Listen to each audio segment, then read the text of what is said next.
আকবার, আল্লাহু আকবার। হাত ছেড়ে দেবে, তৃতীয়বারে হাত বাঁধবে। ইমাম সাহেব সূরা ফাতিহা কিরাত করবেন, মুক্তাদিরা শুনবে। তৃতীয় রাকাত ইমাম সাহেব সূরা ফাতিহা পড়বেন, কিরাত করবেন, এবং তিনি আবার রুকুতে যাওয়ার পূর্বেই, রুকুতে যাওয়ার আগে তিনি আরো 3টা তাকবীর দিবেন।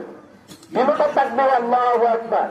একটা তাকবীর থেকে আরেকটা তাকবীর ফতোয়া শামী সহ অন্যান্য কিতাবে এসেছে যে মিনিমাম অন্তত একটা তাসবিহ পড়ার পরিমাণ অপেক্ষা করতে হবে। আল্লাহু আকবার বলতে যতটুকু সময় লাগছে অন্তত এই পরিমাণ অপেক্ষা করতে হবে। ঘন ঘন করে বলা যাবে না, পড়া যাবে না।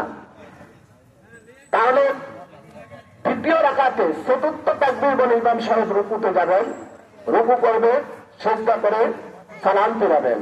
সালাম ফেরানোর পর